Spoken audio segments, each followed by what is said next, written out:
شعوری ایمان لائیں. جیسے کہ نبی صلی اللہ علیہ وسلم کے دور میں مسلمان تھے, وہ تو سارے علا وجل بصیرت ایمان لائے تھے نا, وہ تو کافر تھے پہلے. ایمان ان کو سمجھ میں آیا اسلام, تو انہوں نے اسے قبول کیا. تو وہ ادعو الی اللہ علی بصیرۃ انا ومن اتبعنی. تو ہمارا معاملہ تو یہ نہیں ہے نا, ہم تو اس لیے مسلمان ہیں کہ مسلمانوں کے گھروں میں پیدا ہوئے. تو اگر آپ یہ چاہتے ہیں کہ اسلام غالب ہو تو اس کی لازمی شرط یہ ہے کہ وہ ایسے لوگ پیدا ہوں کہ جو شعوری طور پر ایمان لائے ہوں, جیسے کہ صحابہ کرام لائے تھے. انہوں نے اسلام غالب کیا تھا, اس لیے کیا تھا کہ ان کا ایمان شعوری تھا. تو اب بھی جن کا شعوری ایمان ہوگا وہی اسلام غالب کر سکتے ہیں. اس کے بغیر تو کہانیاں سنائی جا سکتی ہیں, اسلام نہیں غالب کیا جا سکتا. تو یہ اس کی لازمی شرط ہے. اور ایمان کا واحد منبع اور سرچشمہ ہے قرآن حکیم. اور قرآن اور دور حاضر میں احیاء قرآن کا ایک نہایت عام اور مؤثر ذریعہ ہے فکر و کلام اقبال. اب یہاں پہ ڈاکٹر صاحب نے کوئی بات کی ہے, کوئی سمجھ آئیے؟ یعنی ہماری روایتی بات کیا ہوتی ہے, قرآن کس ذریعے سے سمجھیں گے ہم؟ سنت سے. ٹھیک ہے نا, قرآن کو سنت سے سمجھا جا سکتا ہے, اور یہ بات بالکل ٹھیک ہے. یہاں ڈاکٹر صاحب نے قرآن سمجھنے کے لیے کیا بات کہی ہے؟ ہاں, لیکن اب الفاظ میں دوبارہ پڑھوں گا تو آپ ذرا غور کیجئے گا ان الفاظ پہ. اور دور حاضر میں احیاء قرآن, یعنی قرآن بھی مردہ ہو گیا, اس کو بھی زندہ کرنا پڑے گا. احیاء قرآن کا ایک نہایت وہ اس کی نفی نہیں کی ہے. سمجھ میں آئی بات کی؟ یعنی ایک ہے تو دو بھی ہو سکتے ہیں, تین بھی ہو سکتے ہیں. تو ایک نہایت, ایک وہ ہے, اس اور سورسز بھی ہیں, ایک سورس یہ ہے منبع اور نہایت اہم اور مؤثر ذریعہ ہے فکر و کلام اقبال. اور اس میں کوئی شک نہیں ہے کہ جو یعنی ظاہر ہے قرآن مجید ایک قرآن وہ ہے جو محمد الرسول اللہ صلی اللہ علیہ وسلم کے دور میں سمجھا گیا, اور ایک قرآن وہ ہے جو دور صحابہ میں سمجھا گیا. اب آپ سوچیں کئی لا یکون دولتم بین الاغنیاء منکم, جو حضرت عمر نے جب وہ آیت پیش کی ہے, جب وہ زمینوں کا مسئلہ تھا, تو اس سے پہلے تو اس کی یہ والا فہم تو کسی کو نہیں تھا نا. یہ ایک نیا فہم ہے جو اس وقت سامنے آیا. اور جب یہ مسئلہ کہیں زیر غور آیا, یار اجماع کی دلیل کیا ہے, تو 99 مرتبہ کہتے ہیں, بعض کوئی کہتے ہیں 300 مرتبہ امام شافعی نے قرآن مجید پڑھا, تو اس میں سے انہیں وہ آیت ملی جس میں جو انہوں نے کہا کہ یہ اجماع کی دلیل ہے. وَمَنْ يَبْتَغِ غَيْرَ وہ کیا ہے غَيْرَ سَبِيلِ الْمُؤْمِنِينَ نُوَلِّهِ مَا تَوَلَّى وَنُصْلِهِ جَهَنَّمَ. تو یہ جو ہے, یعنی اس سے پہلے تو کسی نے اس آیت کا یہ معنی نہیں نکالا تھا. اگر نکالا ہوتا تو امام شافعی کو معلوم ہوتا ہے, تو یہ اب انہوں نے اتنا غور و فکر کر کے تو وہ نکالا. تو ہر دور کے مسائل نئے ہوتے ہیں, اور جب مسائل نئے ہوتے ہیں تو قرآن بھی نیا ہو کے آ جاتا ہے. وہ آیتیں پہلے بھی پڑھی جا رہی ہوتی ہیں, لیکن ان کا پہلے معنی کچھ اور ہوتا ہے, اب وہ اس نئے حوالے سے ان کے معنی متعین ہو جاتے ہیں. تو ہمارا جو زمانہ ہے ظاہر ہے یہ ایک تو بہت تیز رفتار ترقی کا زمانہ ہے. دوسری بات یہ ہے کہ آپ کے علم میں ہے کہ یہ زمانہ ایسا زمانہ ہے جو پہلے زمانے سے بہت مختلف ہے. کبھی انسانی زندگیوں میں اتنی تیز رفتاری سے ترقی نہیں ہوئی اور اتنی بڑی تبدیلیاں نہیں آئیں جو چند صدیوں میں آئی ہیں. یعنی 1000 سالہ تاریخوں میں وہ نہیں ہوا جو چند صدیوں میں ہو گیا. ویسے تو آدمی اپنا ہی سوچے نا تو پاگل ہونے کی والی بات ہو جاتی ہے. میں مطلب جب ہم چھوٹے تھے, یعنی یہ تو صرف ہماری زندگی میں ہوا, تو یہ ایک وہ ہوتا تھا, ایک جیسے یہ توا نہیں ہوتا, اس طرح کی ایک شے ہوتی تھی, اس کے اوپر ایک وہ پن سی رکھ دیتے تھے, تو وہ گھومتا رہتا تھا, تو اس میں سے پھر آواز آتی تھی. وہ جو بھی لوگ گانے شانے سنتے تھے نا, یہ والی چیز ہوتی تھی. وہ پورا ہاں جی گراما فون ہوتا تھا, ہماری طرف اسے کہتے تھے چانجر. ٹھیک ہے. تو یہ شادی والے دن دیکھنا نصیب ہوتا تھا. جس کے گھر میں شادی ہوتی تھی تو یہ بزرگ تشریف اس دن لاتے تھے. تو وہ پھر نہ وہ مطلب ایک عجوبہ شے ہوتی تھی کہ یار دیکھا گر وہ گھوم رہا ہے اور یہ اور آواز نہیں کر رہی ہے. اچھا وہ دیکھ کے پھر جناب کچھ عرصے کے بعد خیر وہ ریڈیو بھی ہر گھر میں نہیں ہوتا تھا، کسی کسی گھر میں ریڈیو ہوتا تھا، اور وہ سیلون ایک جو اسٹیشن ہوتا تھا، مجھے یہ پتہ نہیں سری لنکا کا تھا کہ کس کا تھا، اس سے جو ایک نغمے صدا بہار نغموں کا ایک پروگرام صبح صبح آتا تھا، صبح تلاوت کی جگہ پہ، تو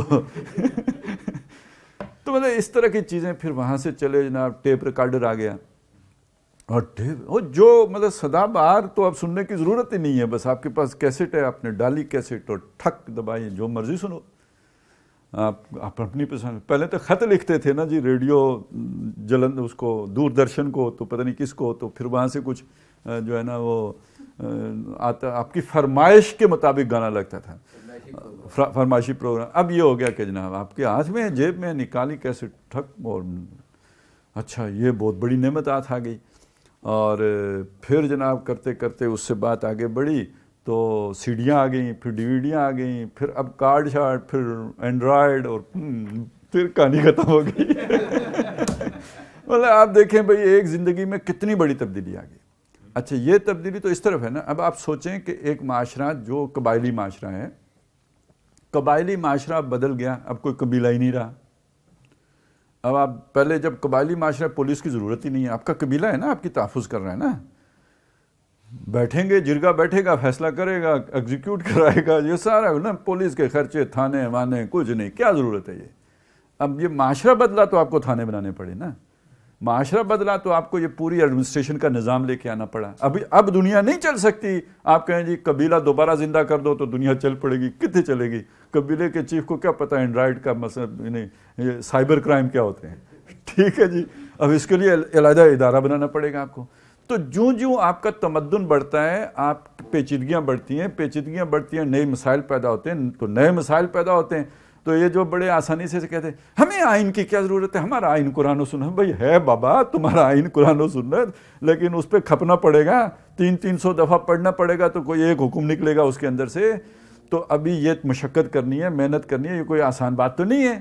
اور اس کے لیے پھر آپ کو وہ ساری اب اسے کوڈیفائی کرنا ہے. اگر مطلب ایک تو یہ ہے نا معلوم کر لینا کہ اس مسئلے میں قرآن مجید کی یہ رائے، اب اسے قانون کی شکل دینا، قانون کی زبان میں لکھنا، کوڈیفائی کرنا، تاکہ جناب اسے وکیل پڑھیں اور پھر عدالت میں دلائل دیں کہ جج صاحب کی بھی سمجھ میں آئے. بھائی یہ کوئی آسان کام نہیں ہے، یہ کوئی مطلب اس کی سمجھ بھی نہیں ہے بہت سے لوگوں کو. تو جو کہنے کی بات تھی وہ یہ تھی کہ اس اعتبار سے یعنی آج کے مسائل کو سامنے رکھتے ہوئے قرآن مجید کا فہم حاصل کرنے کے اعتبار سے علامہ اقبال کا کلام ایک جو ہے ایک بہت مؤثر ذریعہ ہے. یہ بات ڈاکٹر صاحب کہہ رہے ہیں. لہٰذا آپ نے اگر ایمان کی تحریک پیدا کرنی ہے تو ایمان کی تحریک پیدا کرنے کے لیے یعنی آپ نے اسلام غالب کرنا ہے تو ایمان کے بغیر نہیں ہو سکتا، ایمان پیدا کرنا ہے تو قرآن کے بغیر نہیں ہو سکتا، قرآن سمجھنا ہے تو اقبال کے بغیر نہیں سمجھا جا سکتا. یہ ہے اصل میں ایکویشن. جیسے وہ Marxism plus God is equal to Islam تھا، تو ایک ایکویشن یہ بھی ہے، ایک مساوات یہ بھی ہے جس کو ذہن میں رکھنا چاہیے. اس لیے کہ جیسے کہ میں نے ہمیشہ کہا ہے اور علی وجہ البصیرت کہا ہے، یعنی ایک تو بندہ کہنا ہوتا ہے نا روبوٹ بھی کہہ سکتا ہے. ابھی میں نے کیسٹ کا بات کی تھی تو کیسٹ بھی چل سکتی ہے. تو میں نے یہ ایسا نہیں کہ میں نے کوئی رٹایا رٹو توتا ہوں، میں نے یہ بات کہی ہے، علی وجہ البصیرت کہی ہے، میرا اپنی سوچ کا نتیجہ یہ ہے. اور آج پھر کہہ رہا ہوں اور ڈنکے کی چوٹ کہہ رہا ہوں کہ عہد حاضر کے ذہنی و فکری ظروف و احوال میں قرآن حکیم کی عظمت کا جس قدر انکشاف اقبال پر ہوا اور کسی پر نہیں ہوا.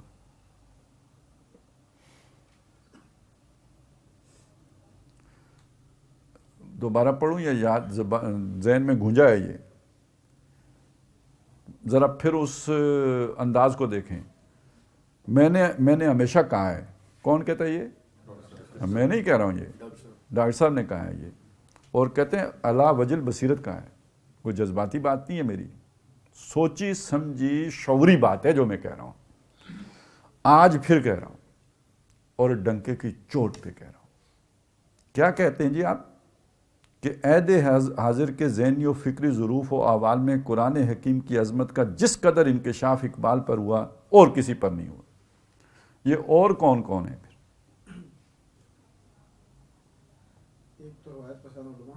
سارے مجمع علیہ.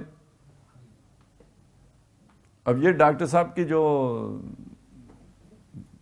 کھیر سے استفادہ کرنے والے ہیں وہ کہتے ہیں جناب وہ تو ہم تو اس سے نہ دائیں ہوں گے نہ بائیں ہوں گے، اس کا مطلب ہے، اور اقبال تو چل رہا سی، تو گویا اس پوری فکر ہی کا کی جڑ کٹ جاتی ہے نا. اور موجودہ دور کی اعلیٰ ترین علمی و فکری سطح پر قرآن کے علم و حکمت اور ہدایت اور معرفت کی تعبیر و تبیین. اچھا، موجودہ دور کی اعلیٰ ترین علمی و فکری سطح، یعنی اس وقت جو دنیا میں، اور دنیا سے مراد صرف پاکستان شریف نہیں ہے اور صرف عالم اسلام نہیں ہے، جو جدید فکری مسائل ہیں فلسفے کی سطح پر، یعنی آپ اسے کہیں دنیا کی جو علمی سطح، یعنی امریکہ کی یونیورسٹیز میں جو چیزیں زیر بحث ہیں یا جو اسکالرز کے ہاں زیر بحث ہیں، اور جو بڑے بڑے دانشور جن پر بیٹھے سر جوڑے بیٹھے ہیں، قرآن کے علم و حکمت و ہدایت و معرفت کی تعبیر، یعنی اس سطح پر، اس لیول کی، جو قرآن مجید کا جو علم ہے اور اس کی جو حکمت ہے اور جو قرآن کی ہدایت اور قرآن مجید کی جو معرفت ہے، اس کی جو تعبیر و تبیین، تعبیر یعنی اس کی جو بھی انہوں نے جو ایک اس کو جو ایک صورت دی ہے، یا اس کو جس طرح پریزنٹ کیا ہے، تبیین وضاحت کی ہے، اور تشریح، یہ تو خیر سادہ عام لفظ ہے، اور توضیح وہ بھی وضاحتی، اس کا بھی معنی ہے تبیین، ذرا کھولنا، واضح کرنا کی ہے، تو وہ صرف اور صرف اقبال.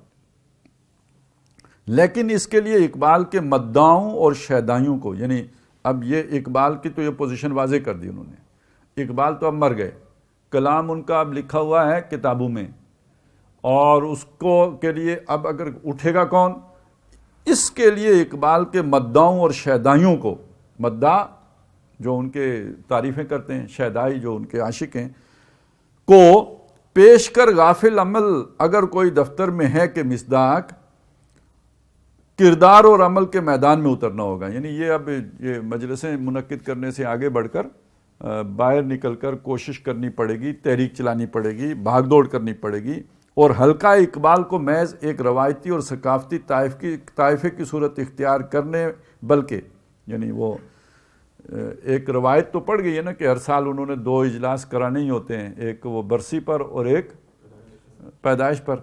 تو یعنی یہ کام کرنے کی بجائے بلکہ روایتی اور ثقافتی طائفے کی صورت اختیار کرنے، بلکہ شدت احساس کے لیے معذرت خواہ ہوں، اب الفاظ نوٹ کریں، مزار اقبال کے مجاوروں کی حیثیت اختیار کرنے کی بجائے.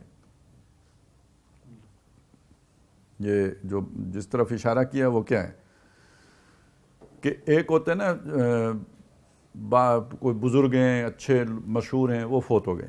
اب جب وہ فوت ہو گئے تو ان کو آپ نے کہیں ان کی قبر بنانی ہے، تو اگر آپ سمجھدار ہیں، بزرگ معروف ہیں، مشہور ہیں، تو قبر کسی ایسی جگہ پہ بنائیں جہاں لوگوں کا آنا جانا آسان ہو، کیونکہ اب لوگ زیارت شریف کے لیے تشریف لائیں گے، تو ظاہر ہے وہ تشریف لائیں گے تو خالی ہاتھ نہیں آئیں گے. بزرگوں سے ملنے جانا اور خالی ہاتھ جانا یہ ہماری روایت نہیں ہے.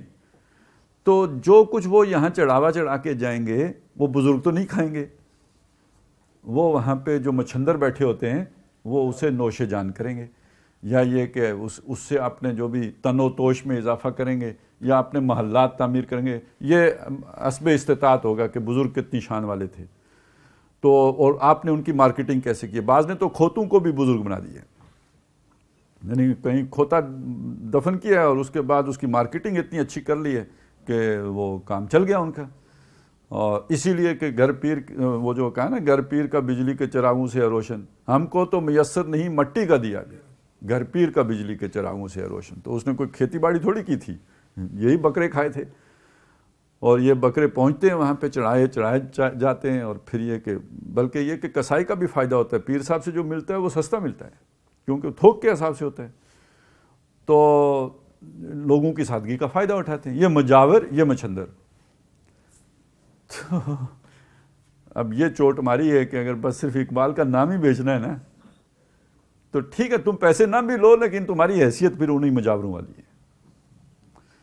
تو میں نے اس کی اتنی تشریح اس لیے کی ہے کہ اور بھی تو نام بیچ کے کھانے والے نا، اپنا جو چورن چلانے بیچنے والے، ٹھیک ہے نا. تو بھائی آپ کو اتفاق نہیں ہے تو کم از کم سچے تو ہو نا. کہہ دو بھئی ہمارا ان سے اتفاق نہیں ہے اور ہم اپنے جو ہے نا اپنا سودا خود بنائیں گے اور خود بیچیں گے، تو پھر تو چلیں، پھر اختلاف کی بات رہ جائے گی، پھر صرف اختلاف کی بات رہ جاتی ہے۔ لیکن جب آپ لوگوں کو چونا لگائیں اور کھوتا دفن کریں تو پھر بتانا پڑتا ہے یار وہ گل نہیں ہے گئی، وہ اس قبر تو کوئی خیر نہیں نکلنا، یہ بتانا پڑتا ہے، پھر کیا کریں۔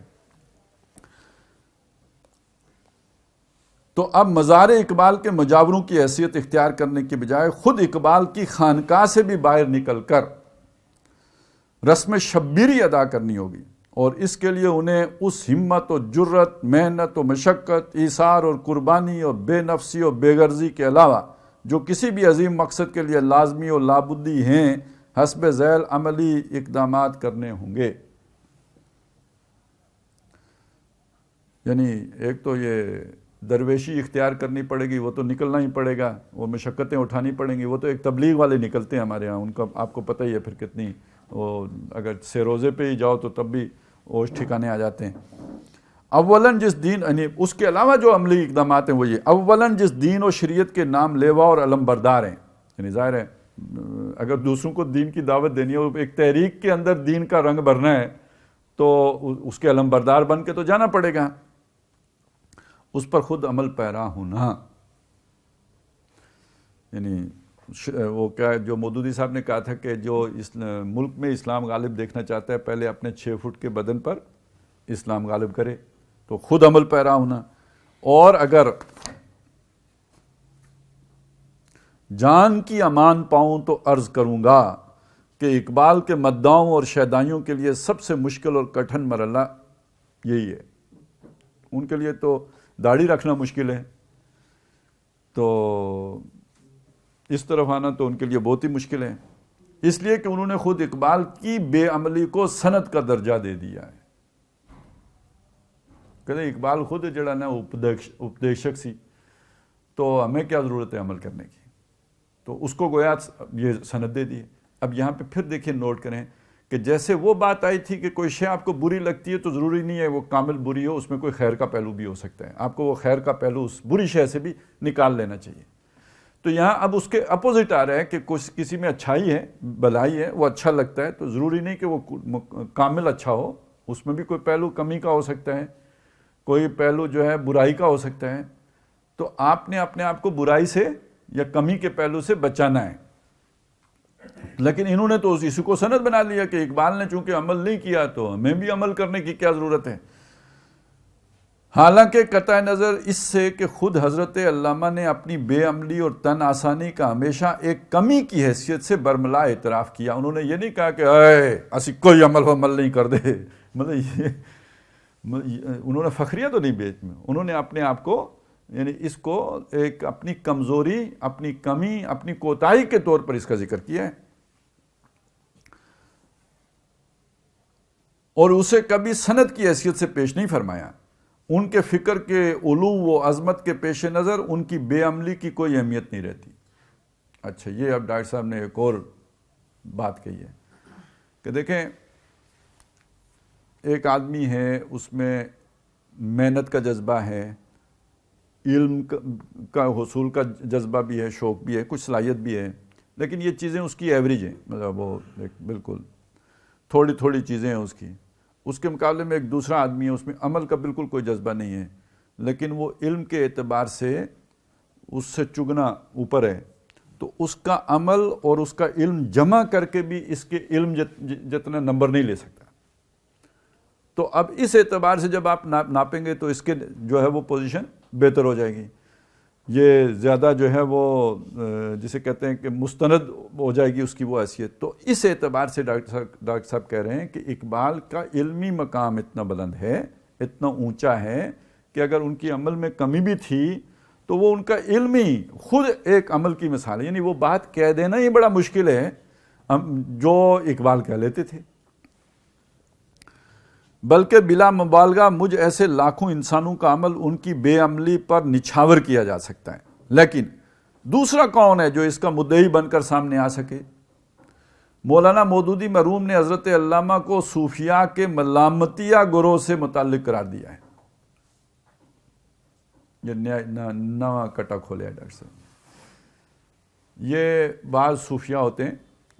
اصل میں یہ بھی ذہن میں رکھیں کہ جیسے دولت کا نشہ ہے، جیسے ہوتا ہے نا علم کا بھی نشہ ہوتا ہے، یعنی دھوکہ لگ جاتا ہے نا. جیسے بندے کو دولت کا دھوکہ لگ گیا، کسی کو اقتدار کا دھوکہ لگ جاتا ہے، اسی طرح بعض لوگوں کو علم کا دھوکہ لگ جاتا ہے. تو جیسے بعض لوگوں کو علم کا دھوکہ لگ جاتا ہے، اسی طرح بعض لوگوں کو عمل کا دھوکہ لگ جاتا ہے. اور میں تہجد گزار بندہ، جس نے باقی لوگ ستے ہونے نے تو میں راتی کھڑا ہو کے اللہ دے آگے جنا آؤ زاری کر رہا ہوں نا. تو اب یہ مطلب ایک فخر کی بات تو ہو گئی نا، باقیوں سے بہتر ہونے کی بات ہو گئی. تو یہ جو اللہ والے ہوتے ہیں ان کی لوگوں میں عزت تو ہو ہی جاتی ہے، اللہ ان کی عزت بڑھا دیتا ہے. اب اس کے سے انہیں ڈر لگتا ہے کہ میرے اندر وہ غرہ نہ پیدا ہو جائے، تو وہ پھر کچھ نہ کچھ کرتوت کرتے ہیں کہ لوگ ہمیں برا کہیں، کوئی گناہ کا کام کرتے ہیں کہ لوگ ہمیں ملامت کریں. تو یہ ایک یوں سمجھے آغاز تو اسی طرح ہوا ہوگا جیسے میں نے آپ کے سامنے کہا. پھر کچھ ایسے لوگ پیدا ہوئے کہ جو کم ہی سارے ہی ملامتیاں والے کر دینے، مطلب وہ کوئی نیک عمل ہی نہیں کرتے، سارے الٹے کام. یہ رستے کھلے نا چرس کے، پنگ کے، ننگ کے، دڑنگ کے، تو یہ اصل میں یہ اس کے پیچھے یہ وہ ساری چیزیں کہ ہماری ملامت کی جائے. تو ایسے لوگوں کو جن کی سوچ یہ ہوتی ہے، جو شریعت پر عمل نہیں کرتے اس وجہ سے کہ لوگ ہمیں برا کہیں، اچھا نہ سمجھیں، ان کو کہا جاتا ہے یہ ملامتی ہے، یعنی یہ اپنی ملامت کرانا چاہتے ہیں. تو اب علامہ اصل میں جو مودودی صاحب نے بات کی ہے اس کو سمجھیں کہ جو بلند فکر علامہ اقبال نے دی ہے، اگر ان کا عمل بھی کچھ ہوتا تو پھر لوگ تو ان کی کہیں پوجا ہی نہ شروع کر دیتے. یعنی وہ تو پھر بہت ہی ایک جسے کہتے ہیں نا ایک کامل قسم کی شخصیت بن جاتی. یہ اللہ کی حکمت نہیں تھی، لہٰذا وہ عملی اعتبار سے کمزور رہے. اور مودودی صاحب کا خیال یہ ہے کہ انہوں نے خود اپنے آپ کو عمل میں پیچھے رکھا ہے تاکہ لوگ مجھے اتنا نہ پریز کرنے لگ جائیں.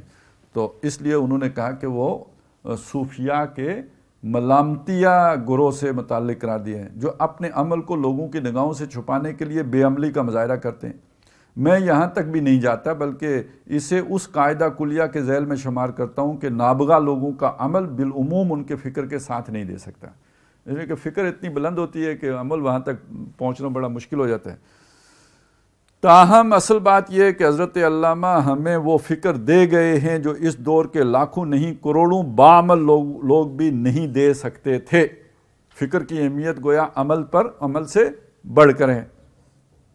لیکن اب اس فکر کو عملاً بروئے کار لانے کا اولین تقاضا شرط اول قدم این است کہ مجنون باشی، یعنی اس کام کی پہلی شرط یہ ہے کہ پاگل ہو جا، مجنون، دیوانہ ہو جائے، تجھ پہ جنون، یعنی لوگ سمجھیں کہ یہ بس ہر طرف سے کٹ کے اس طرف کا ہو گیا ہے. کہ مصداق اس اسلام پر بالفعل عمل پیرا ہونا ہے جس کی تعبیر حضرت علامہ نے یوں فرمائی کہ عاشقی محکم شو از تقلید یار. یہ جو عشق ہے، محبت ہے، یہ کیا ہے؟ یہ پختہ ہوتی ہے دوست کی تقلید کرنے سے. تو اللہ تعالیٰ کے احکام کی تابعداری کرنے سے محبت کا تقاضا پورا ہوتا ہے. اس ضمن میں اس مغالطے پر مستضاد جس تضاد کا مظاہرہ علامہ مرحوم کے حلقہ بگوشوں میں نظر آتا ہے، اس کی ادنا مثال یہ ہے کہ بالفرض وہ داڑھی اس لیے نہیں رکھتے کہ علامہ نے نہیں رکھی. یعنی علامہ کے ساتھی یا ان کے شہدائی یا ان کے مداح داڑھی اس لیے نہیں رکھتے کہ علامہ نے نہیں رکھی تھی. تو اسی دلیل کے تحت اپنے گھروں میں پردہ کیوں نہیں راج کرتے، حالانکہ اس موضوع پر حضرت علامہ کے افکار و آراء بھی نہایت واضح اور روز روشن کی طرح آیا ہیں، اور ان کا عمل تو اس سے بھی کہیں زیادہ روشن و تابناک ہے. خود انہوں نے اس معاملے میں اس ضمن میں اس وقت مزید کچھ عرض کرنے سے اس لیے گریز کرتا ہوں کہ اس دور میں حضرت علامہ کے اس شعر کا مصداق کامل میں ہوں کہ کیا فائدہ کچھ کہہ کے بنوں اور بھی ماتوب، پہلے ہی خفا مجھ سے ہیں تہذیب کے فرزند. یہ وہ دور ہے نا جب ڈاکٹر صاحب نے پردے پہ باتیں کی تھی تو پھر وہ مظاہرے بھی ہوئے تھے اور کافی کچھ ہوا تھا. تاہم یہ صرف ایک مثال ہے کہ آسکن سے گلستان من بہار مرا. ثانین، یعنی پہلا کام تو یہ کہ خود اللہ کے بندے بنو، وہ تحریک چل رہی ہے، خطرہ ہے، مضر ہے، راستہ روک نہیں سکتے، اس میں ایمان داخل کر سکتے ہیں، ایمان داخل کرنے کے لیے فکر اقبال بڑی کارگر ہے، لیکن اس کے لیے پہلا قدم اقبال کے مدعوں کو اٹھانا چاہیے، اور پہلے قدم کا پہلا تقاضا یہ ہے کہ خود اس فکر پر عمل پیرا ہوں، اس پر جو ہے نا اپنے وجود پر اس کو نافذ کریں۔ دوسرا، ثانیاً اس عظیم مقصد کے لیے علماء کرام کا تعاون حاصل کیا جائے، اور اس ضمن میں حضرت علامہ کی ان تنقیدوں اور لطیف اور مزاحیہ انداز کی ان پھبتیوں کے ساتھ ساتھ جو انہوں نے روایتی ملا پر چست کیے ہیں، ان کے اس طرز عمل کو نگاہ میں رکھا جائے کہ انہوں نے ہمیشہ علماء حق کا احترام کیا، یہاں تک کہ اپنے تمام تر مرتبہ علمی و فکری کے باوجود بالغ نظر اور وسیع الذہن علماء سے خالص طالب علمانہ انداز میں کسب فیض میں کبھی اپنی توہین یا سبکی محسوس نہیں کی۔ چنانچہ علامہ سید سلیمان ندوی کے ساتھ ان کی خط و کتابت اس پر شاہد و عادل ہے۔ معلوم یہ ہوا کہ اقبال جس ملا پہ تنقید کرتے ہیں وہ عام جسے ملا کہتے ہیں اس پر کرتے ہیں، وہ جو واقعی علماء ہیں ان کی وہ قدر کرتے ہیں۔ خصوصاً فقہ و قانون اسلامی کے ضمن میں اس دور میں اجتہاد کے سب سے بڑے داعی اور علم بردار ہونے کے باوجود، یعنی سب سے بڑے داعی یعنی اجتہاد ہونا چاہیے اور اجتہاد کا دروازہ کھلنا چاہیے، علامہ اقبال ہیں، اس کے باوجود انہوں نے خود اپنے آپ کو کبھی مجتہد مطلق نہیں سمجھا، بلکہ اس کے باوجود کہ عربی زبان پر انہیں عبور حاصل تھا، قرآن ان کے رگ و پے میں سرایت کیے ہوئے تھا، اور خود وہ تمام عمر قرآن میں غوطہ زنی کرتے رہے تھے، حکمت دین ان کے ذہن و فکر کی جزو لا ینفک تھی، اور تفقہ فی الدین ان کا اوڑھنا بچھونا تھا۔ قانون اسلامی کی تدوین نو کے ضمن میں انہیں کبھی یہ خیال تک نہیں آیا کہ وہ تنہا اس کے اہل ہیں۔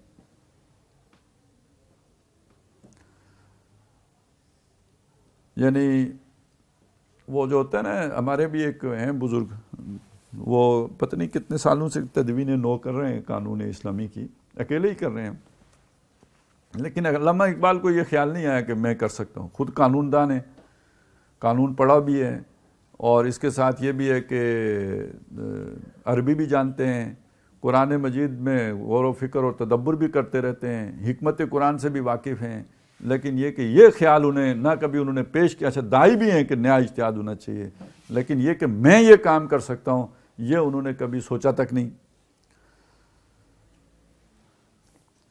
بلکہ کسے معلوم نہیں کہ وہ اپنی حیات دنیاوی کے آخری ایام تک بحقی وقت مولانا سید محمد انور شاہ کاشمیری رحمۃ اللہ علیہ سے درخواست فرماتے رہے کہ وہ کسی طرح لاہور منتقل ہو جائیں تو دونوں مل کر وقت کی اس اہم ترین ضرورت سے عہدہ برا ہونے کی کوشش کریں، کیونکہ وہ اصل میں ان علوم میں مہارت رکھتے تھے اور ان فنون کو جانتے تھے، اور جدید دور کے تقاضوں سے علامہ واقف تھے، تو ہم دونوں مل کر یہ کام کر سکتے ہیں۔ نہ تنہا ان کے خیال میں وہ کر سکتے تھے، نہ تنہا اقبال کر سکتے تھے، بلکہ دونوں مل کے یہ کام کر سکتے تھے۔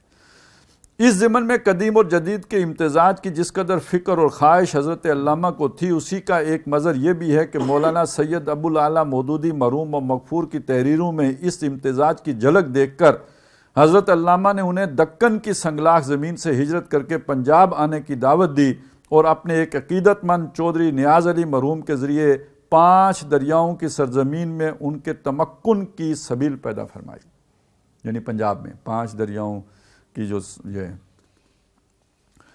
اور یہ کیوں کہ مولانا مودودی کے ہاں کیا شے خاص تھی؟ قدیم اور جدید کا امتزاج تھا،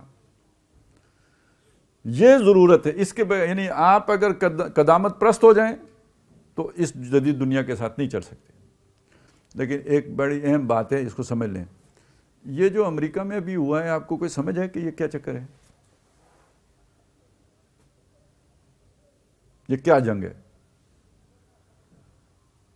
ٹرمپ کے کچھ لوگوں نے آ کے جو چڑھائیاں کی ہیں، اور اس کا نتیجہ یہ نکلا کہ جو ریپبلکن جو وہ کانگریس والے تھے یا وہ جو عوام نمائندگان میں جو بیٹھے، انہوں نے بھی ٹرمپ کے خلاف ووٹ دیے۔ وہ جارجیا پہ اعتراض ہوا تھا، تو جب یہ ہنگامہ ہوا اس کے بعد وہ اعتراض ہی انہوں نے واپس لے لیا. چل اعتراض حالانکہ انہوں نے کیا تھا کہ بھئی ہمیں اعتراض ہے. اس کے بعد ایک اور ریاست پہ اعتراض ہوا تھا, وہ بھی اس پہ بھی کوئی اسی طرح کا چیز, ایک وہ پھر رہ گیا, وہ اس پہ ووٹنگ ہوئی. اور یہ پہلے پہ بھی وہ جارجیا پہ ہوا تھا, تو اس پہ جب ووٹنگ ہوئی تو ووٹنگ میں وہ جو ریپبلکن پارٹی کے لوگ تھے, یعنی ٹرمپ کی پارٹی کے لوگ, انہوں نے بھی ادھر ووٹ دیا. 60 لوگوں نے اس کے حق میں ووٹ دیا, یعنی یہ اعتراض کے حق میں, اور باقی پتہ نہیں 172 کے 73 نے جو ہے اس کے خلاف ووٹ دے دیا. یعنی 150 سے اوپر تھے وہ جنہوں نے اس کے خلاف ووٹ دے دیا, اور اس میں ان کے لوگ بھی شامل تھے. یہ اس میں ہوا ہے جو ہاؤس آف ریپریزنٹیٹیوز ہے اس کے اندر یہ ہوا ہے. اچھا, دوسری طرف یہ کہ جو اگلی ریاست تھی اس پہ انہوں نے کہا کہ جی ہمارا اعتراض تو تھا لیکن ہمارے کچھ لوگوں نے اپنا اعتراض واپس لے لیا ان ہنگاموں کی وجہ سے, جو ہے کہ اعتراض ختم, چھٹی. تو تیسرا وہ پنسلوانیا کے کیا بلا ہے اس کی کچھ وہ ہوا ہے اس میں, اور اس پہ بھی ووٹنگ ہوئی ہے اور وہ بھی خلاص ہو گئے. تو اس کا مطلب یہ ہے کہ یہ اور تقسیم ہے, یہ ڈیموکریٹک اور ریپبلکن کی تقسیم نہیں تھی, یہ کوئی اور تقسیم ہے. اس اور تقسیم کو سمجھ لیجئے کہ مغرب میں بھی, صرف امریکہ میں نہیں, یورپ میں بھی ایک ایسا گروہ ایک عرصے سے روبہ عمل ہے, اور کہ جو اس ساری جو بھی جو سیکولرزم ہے یا جو لبرل اقدار ہیں ان کا مخالف ہے. وہ روایت پرست گروہ ہے, وہ معاشرے کو واپس پرانی روایت پہ لے کے جانا چاہتے ہیں. پرانی روایت کا مطلب کیا ہے کہ جناب پہلے بھی تو کوئی پادری ہوتے تھے نا, تو پھر یہ اٹھیں تحریک یا علوم تو رینائنسنس اور یہ وہ, تو پھر اس کے بعد یہ سارا ان کی نظر میں یہ گند شروع ہوا ہے, تو یہ اس میں سارے برابر ہو گئے, تو یہ ہو گیا, یہ سب غلط ہے. اصل یہ گورا وائٹ مین, وائٹ سپریمیسی, اور اس کے ساتھ جو ہے نا وہ چرچ اور وہ ساری جو عیسائی کرسچن روایت ہے اس کا احیاء یہ ہے, اور اس کے پیچھے وہاں کے مذہبی ہیں. تو وہ اس کا تعلق ریپبلکن اور اس ڈیموکریٹک کے ٹکراؤ سے نہیں ہے, اس چیز کے ساتھ ہے. اب اس تناظر میں دیکھیں کہ یہی شے ہندوستان میں ہوئی ہے. ایک کانگریس پارٹی ہے, کانگریس پارٹی جو ہے وہ سیکولر پارٹی ہے, اور اس کے اندر پھر وہ چلتا رہا, اور اب آ کے ابھر کے جو چیز سامنے آئی ہے وہ بی جے پی ہے, جو در حقیقت ہندوستان کی بنیاد پرست پارٹی ہے. جیتے الیکشن ہے لیکن وہ ان کے اندر بنیاد پرستی رچی بسی ہے. وہ ہندو مت کا احیاء چاہتے ہیں اور اس کی حکومت چاہتے ہیں, اور پھر انہی کا یہ ملک سمجھتے ہیں. وہ باقیوں کو تو وہ سمجھتے ہیں کہ سیکنڈ ریٹ, وہی غلامی والا تصور کہ وہ اگر سیکنڈ ریٹ سٹیزن بن کے رہتے ہیں تو رہیں. اسی لیے تو وہ بل لے کے آئے تھے, وہ جو پچھلے جس پر ہنگامہ ہوا تھا. یہ ہندوستان ہے, اور یہی عالم اسلام میں بھی کوششیں ہو رہی ہیں, اور یہ مذہب کے نام پہ ہو رہی ہیں. اور یعنی اب وہ بڑی بڑی شخصیات ہیں, ان کا کیا نام لوں, لیکن سلسلہ ان کا جا کے مغرب سے جڑتا ہے. اس بات کو سمجھ لیں, یہ 2 کام ہوئے ہیں. ایک کام یہ ہے کہ مغرب میں رینائنسنس ہوا ہے, لیکن اس کے نتیجے میں پادری یا جو بھی وہاں کی پاپائیت تھی وہ ختم ہو گئی. ختم نہیں ہو گئی, ہم کہتے ہیں ختم ہو گئی, وہ وقتی طور پہ دب گئی. وہ چنگاری اندر موجود تھی, انہوں نے آہستہ آہستہ اپنا کام کیا, اب وہ ظاہر ہو رہی ہے, ریورسل ہو رہا ہے. اور اس کے ساتھ پھر آئے گا, ابھی تو ہے نا لبرلزم, تو اس کا اینٹی جو ہوگا وہ کیا ہوگا, فیشزم آئے گا, جبریت آئے گی, یہ آزادی سلب ہو جائے گی, اور وہ پرانا جو ڈکٹیٹرشپ والا دور ہے اس کی طرف مراجعت ہو رہی ہے.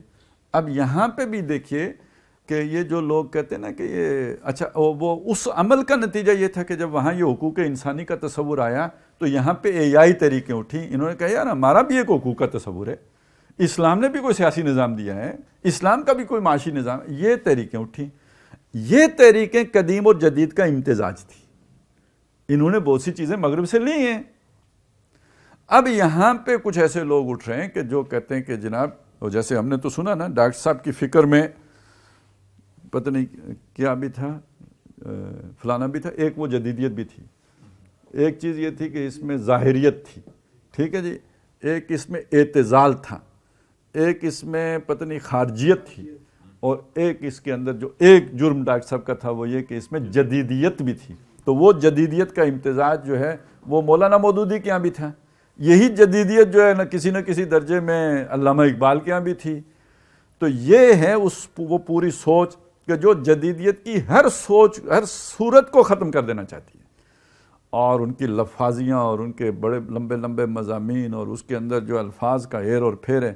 تو اس کے جو یہاں پہ جو سب سے اونچی شخصیت لاہور میں بیٹھی ہوئی ہیں، ان کے جو استاد ہیں، جو ان کے استاد ہیں حسن عسکری صاحب، ان کی روایت جو ہے وہ انہی جو پادری ہیں مغرب میں ان سے جا کے جڑتی ہے، کیونکہ وہاں پہ بھی جدیدیت مخالف تحریک موجود تھی. بڑے لائق فائق لوگ تھے جو اس جدیدیت کی مخالفت کر رہے تھے اور وہ اندر اندر چل رہی تھی. اور اب اس جدیدیت کی مخالفت کا نتیجہ، جدیدیت تو ختم ہوگی، چلیں آپ کر لیں گے ختم، توڑ دیں گے، پھوڑ دیں گے، یہ سارا نظام گرا دیں گے، تو پھر نکلے گا کیا؟ پاپائیت نکلے گی نا.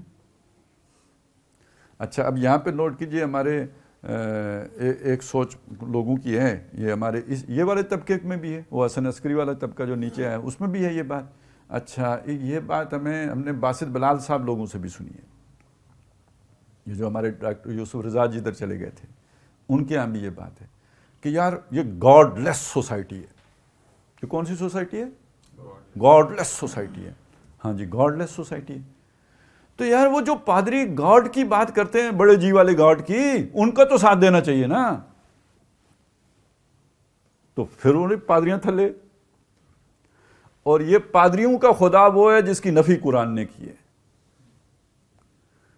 تو اس پہ بڑی پیاری بات ڈاکٹر ذاکر نائک نے کہی ہے. اس نے کہا یار ہمارا کلمہ ہے لا الہ الا اللہ. اس جدید تہذیب نے آ کے لا الہ تو کر دیا نا، تم الا اللہ کر دو. بات سمجھ میں آ گئی نا؟ تم واپس وہ بات لے کے آنا چاہتے ہو جو پادری خدا بن کے بیٹھے ہوئے ہیں. اتخذوا احبارهم ورهبانهم اربابا من دون اللہ، ان کو تو اکھاڑ کے اس جدید تہذیب نے پھینکا ہے نا. اب یہ پورا جو ہم نے پڑھا اس میں کیا بات تھی؟ آپ اس میں ایمان کی تلوار داخل کر دو. نیام تو ہے نا خالی ہاتھ میں. وہ جو یہاں پہ خباثت کی تلوار گھسی ہوئی تھی وہ انہوں نے نکال کے پھینک دی ہے. آپ کے لیے جگہ خالی کریے، روم کریٹ ہو گیا ہے، اب آپ اس میں ایمان باللہ کی تلوار داخل کرو. آپ کہتے ہو نہیں ہم پادریوں ہی کی تلوار دوبارہ داخل کریں گے. تو یہ کون سے عقل کی بات ہے؟ تو بہرحال یہ ابھی یہ جو بھی جھگڑا ہوگا دنیا میں، یہ تھرڈ ورلڈ وار جو ہونی ہے یہ اس قدیم اور جدید کے جھگڑے کے نتیجے میں ہوئی. اب امریکہ تو غیر مستحکم ہونے جا رہا ہے. یہ ابھی تو اس کے جو 10-12 دن ہیں، دیکھیں یہ کیا کچھ لنکا ڈاتا ہے. لیکن یہ کہ بہرحال یہ تحریک نہیں ختم ہوگی، یہ اتر بھی گیا. تو اندرا گاندھی بھی تو ایک دفعہ ہار گئی تھی نا، اور بی جے پی بھی ہار گئی تھی. اب جو دوبارہ آئی ہے تو کیسی آئی ہے؟ تو اس لیے یہ تحریک امریکہ سے اب نہیں ختم ہوگی، اس کے عدم استحکام کا آغاز ہو چکا ہے. اور یہ یاد رکھیے امریکہ کا عدم استحکام صرف امریکہ کا عدم استحکام نہیں ہے، یہ پوری دنیا کا عدم استحکام ہے.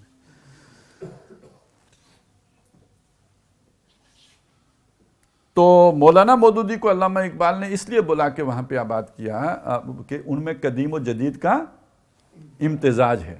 تو اس جنگ کو ٹال کون سکتا ہے، برج کون کر سکتا ہے قدیم و جدید کو؟ جن میں امتزاج ہو، جن میں دونوں چیزیں جمع ہوں. یہ وہ جگہ تھی جہاں ڈاکٹر صاحب اپنے آپ کو پلیس کرتے تھے. یہ وہ جگہ تھی جہاں ڈاکٹر صاحب نے مودودی صاحب کو بھی پلیس کیا ہے. اور یہ وہ جگہ ہے جسے ہم انحراف کہتے ہیں، تنظیم کھسکی ہے اور وہ قدیم کی طرف گئی ہے. مجھے حضرت علامہ کے اس اقدام کا پس منظر نظر آتا ہے ان کے اس قطعے میں. اچھا جو آج بھی ان کے مرکز کی زینت بنا ہوا ہے کہ بیاتا کارئی امت بسازیم کمارے زندگی مردانہ بازیم چنا نالیم اندر مسجد شہر دلے در سینہ ملا گدازیم.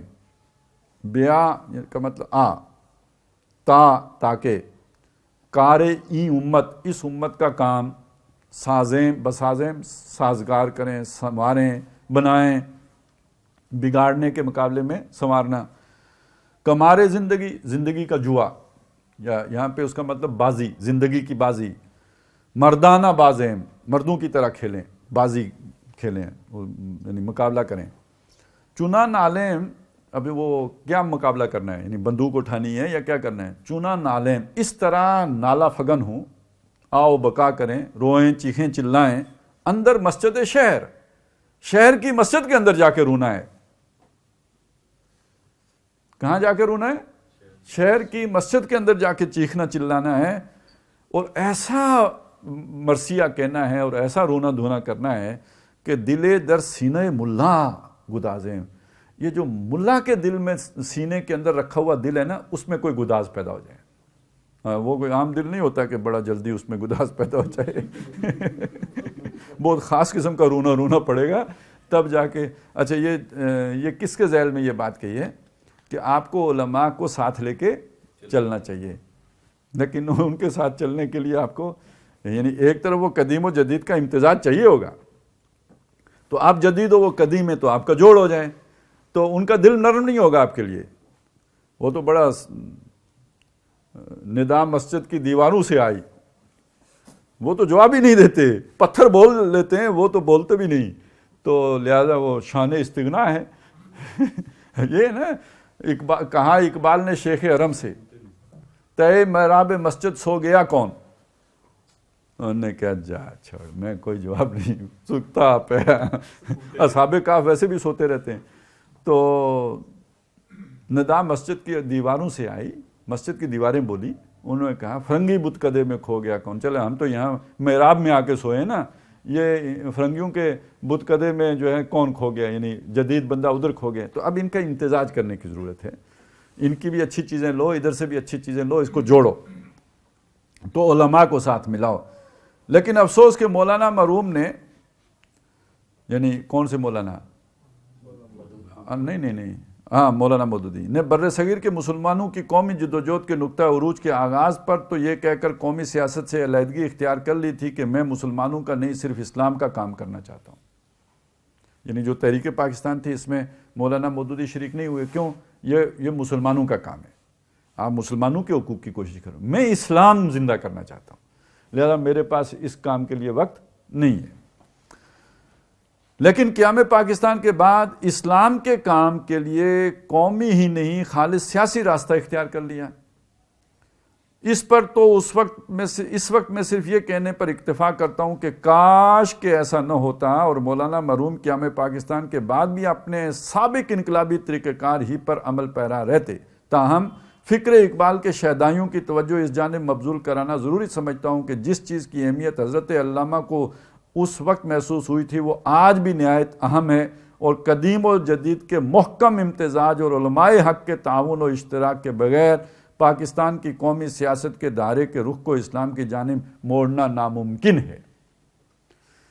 اب ڈاکٹر صاحب یہ بات کہہ رہے ہیں کہ جب تک آپ نے قدیم و جدید کو جوڑا نہیں ہے، ملکی سیاست کے رخ کو اسلام کی طرف موڑا نہیں جا سکتا.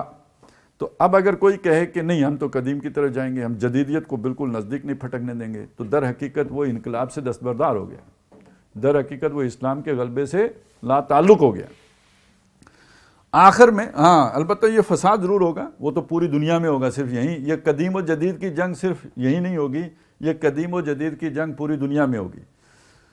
ایک وقت میں نے ایک بات، خیر وہ تو تنظیم والوں کو تو لکھ کے بھی دی تھی، ویسے بھی کہی بھی ہے کہ اللہ تعالیٰ جب جو بھی ہوتا ہے نا، کوئی بڑی تباہی آتی ہے اس سے پہلے رسول بھیجتے ہیں. وما کننا معذبین حتی نبعث رسولا، ہم رسول بھیجنے سے پہلے عذاب نہیں دیتے. تو یہ دنیا میں جو تھرڈ ورلڈ وار ہونے جا رہی ہے، اس میں تو لاکھوں لوگ، کروڑوں مریں گے، ہو سکتا ہے ارب تک تعداد پہنچ جائے. تو اس سے پہلے متنبع کس نے کیا؟ تو متنبع کرنے والی یہ شخصیات ہیں، یہ کوئی ایک بندہ نہیں ہے. یہ جو ساری یہی تحریکیں ہیں، یہ عجیب بات ہے کہ یہ قدیم و جدید کا امتزاج تھیں اور ہیں. ان کی دعوت قدیم والوں نے بھی رد کر دی، علماء نے بھی رد کر دی، اور ان کی دعوت کو جدید والوں نے بھی رد کر دیا. تو ایک جگہ پہ تو میں نے کہا تھا نا کہ یہ جو جب مولانا مودودی سمجھا رہے تھے تو اس وقت تو نہیں سمجھا، کسی نے پرواہ نہیں کی. تو اب طالبان سمجھائیں گے تو سمجھ جدید کو پھر اب آگے طالبان ٹکرے ہیں نا، تو اب بھگتو ان کو. اور اسی طرح جب آپ کے پاس مولانا مودودی جیسی شخصیت تھی تو علماء نہیں مانے تو اب پرویز مشرف کو بھگتو. سمجھ آئے نا؟ جدید پھر اب وہ ہے نا، تو قدیم اب پھر طالبان ہے. تو بیچ میں کوئی نہ ڈاکٹر اسرار ہے نہ مولانا مودودی ہے. تو ان لوگوں کو چھوڑنے کا یعنی لازمی نتیجہ، یعنی خود اس کے جو اس کے سسٹم کے اندر یہ موجود تھا کہ اب آپ کو انتہا پسندوں سے پالا پڑے گا. جو معتدل مزاج تھے ان کی آپ نے قدر نہیں کی. تو اگلا مرحلہ تو پھر یہی آنا تھا. آخر میں جملہ شرکائے مجلس طویل سما خراشی کے لیے معذرت خواہی کے ساتھ ساتھ کارکنان مرکز مجلس اقبال کا شکریہ ادا کرتا ہوں کہ انہوں نے مجھے مجلس اقبال میں شرکت کی دعوت دے کر میرا اعزاز اور اکرام بھی فرمایا. پھر اس کے تقریباً میرا خیال ہے 10 سال کے بعد ہی دوبارہ اعزاز فرمایا ہے کیونکہ ڈوز کافی ہیوی ہو گئی تھی. اور مجھے یہ موقع بھی عنایت فرمایا کہ اپنا درد دل ایسے منتخب روزگار حضرات کی محفل میں بیان کر سکوں. اور آخر دعوانا ان الحمدللہ رب العالمین کے مطابق سب سے آخر میں شکریہ ادا کرتا ہوں اللہ کا کہ اس نے مجھے بھی 3 دن کی مختصر مدت کے اندر اپنے خیالات کو قلم بند کرنے کی توفیق عطا فرمائی اور میرے ساتھیوں کو بھی ہمت دی کہ اسی قلیل عرصے میں اس کی طباعت کا مرحلہ طے کر لیا. یہ کمپیوٹر کا دور نہیں تھا. اگر ہم سے کوئی خیر بن آئے تو یہ سب اللہ ہی کی توفیق سے ہوتا ہے اور خطا ہوتی ہے تو ہمارے نفوس کی شرارت سے. اقول قولی ھذا واستغفر اللہ لی ولکم ولسائر المسلمین والمسلمات.